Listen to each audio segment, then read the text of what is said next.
Hello everyone. आज हम जानेंगे सिंपल प्रेजेंट टेंस और प्रेजेंट इंडेफिनिट टेंस में क्या अंतर है। ठीक है।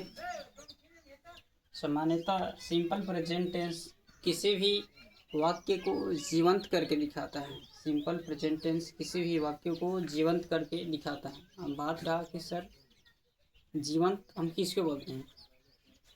जो जो देख रहा है उसको यह महसूस होना चाहिए कि हमारे सामने है। सिंपल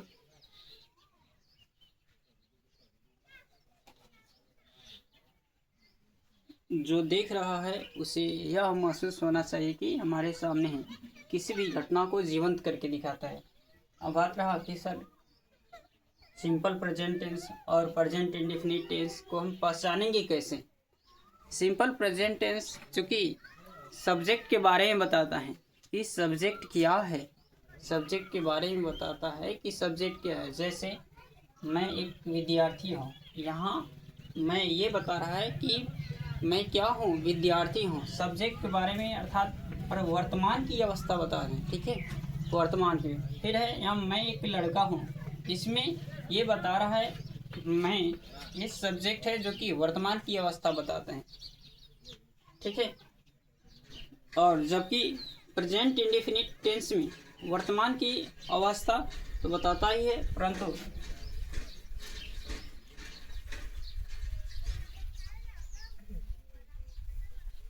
सामान्यतः सिंपल प्रेजेंट टेंस में इसमें बी का फॉर्म लगता है। जैसे बी का फर्स्ट फॉर्म क्या होता है? इज एम आर, एम और आर होता है।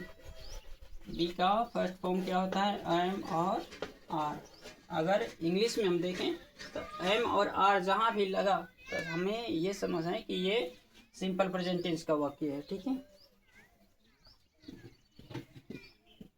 अब बात रहा कि सर सिंपल प्रेजेंट टेंस और प्रेजेंट इंडेफिनिट टेंस में हम अलग अलग बात की क्यों पढ़ते हैं? इसलिए पढ़ते हैं क्योंकि प्रेजेंट इंडेफिनिट में वर्ब का फर्स्ट फॉर्म लगता है।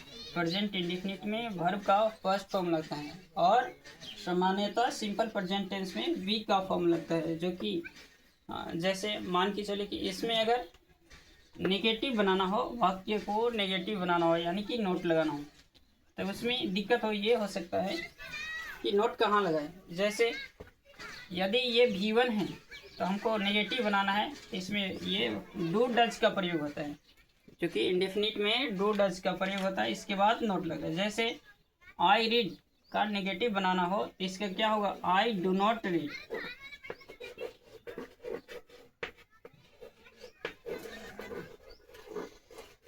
I do not read.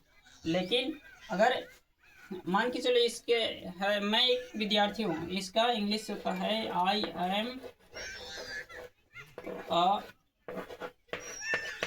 Student. I am a student.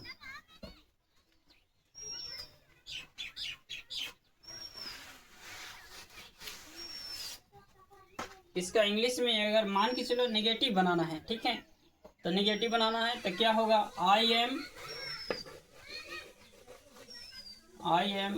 Not a student. I am not a student. ठीक है। जैसे बहुत सारे स्टूडेंट के ये समझ में नहीं आता है कि हम कहाँ डू डज लगाए और कहाँ हम नोट लगाए। ठीक है।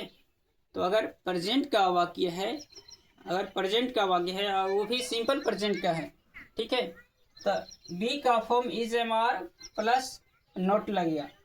और जबकि इंडेफिनिट का वाक्य है तो उसमें डू डज प्लस नोट लगेगा। ठीक है।